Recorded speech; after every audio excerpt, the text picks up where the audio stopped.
phase one, and this phase one of this was to address the outward appearance of our product. One of the first things we began building simulations for educators, and so our avatars were of children.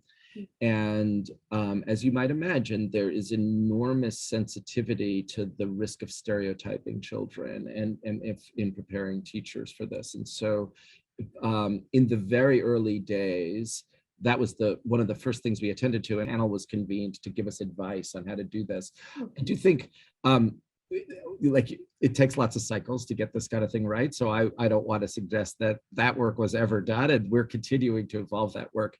But because of the issues around children, a lot of our early staff, including Sara, came to us with a very deep background and knowledge around effective pedagogies in classrooms and cultural sensitivity around instruction.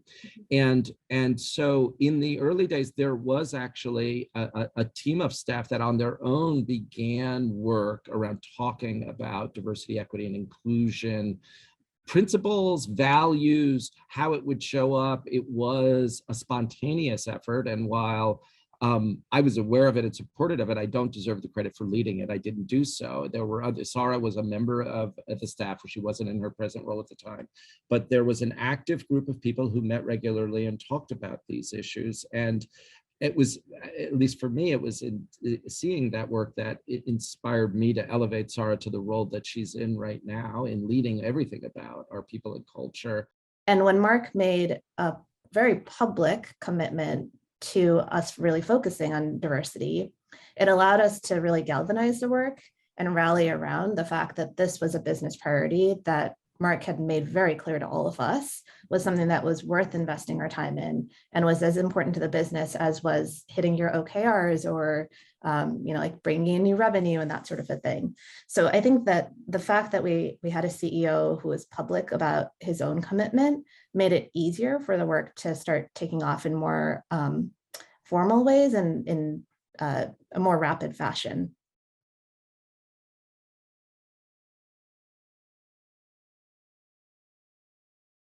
The thing that I say to my team constantly as people and culture leaders is that diversity, equity, inclusion, belonging don't live as a pipeline in our department. It's not a project. It's not a side thing. It's a lens that you use to approach every aspect of the work.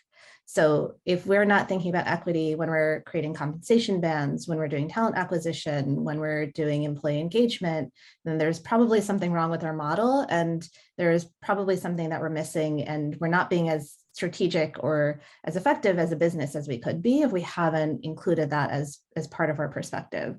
So Mark is right, like that work really started with knowing who we are and defining our company and cultural values, and then ensuring that those were made really transparent to all of our staff members, because if you don't know the rules of the game, you can never win. And so we wanted to ensure that all of our staff members understood what it meant to be successful at Mursion and what's important to us as an organization.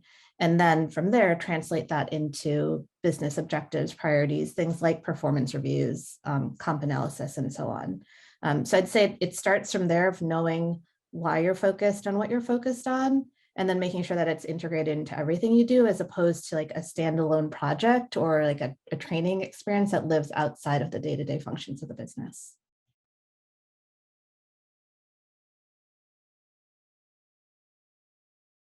My first piece of advice would be, given the intense polarization we see in our world today, that the thing I have most admired about the approach Sara and our internal committee overall has taken around this work is that it's squarely focused on inclusion and belonging.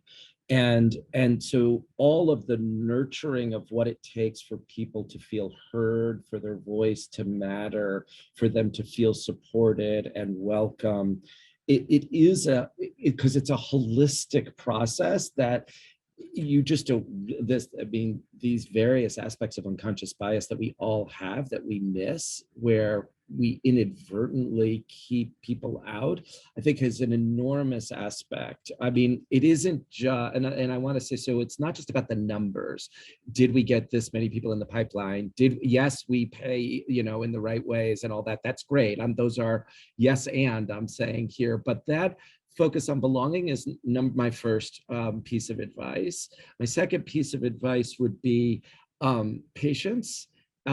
Patience on two. I think there's a lot, because of that point I made about the context in the world, because I do also think, independent of the context in the world, there is something generationally going on that those of us who are on the boomer side of leadership still, I have not experienced, that we have to understand people don't want to talk about this for the next decade. They want to see action. And people, we have to show a commitment to act.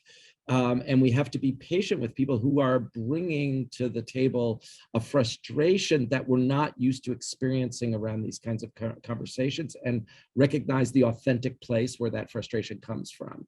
And as I think is almost cliche now, recognizing that it's going to be real work for a long period of time. It's a journey, and we're all going to learn a lot, and it's good to just listen and learn for a while. That would be my advice.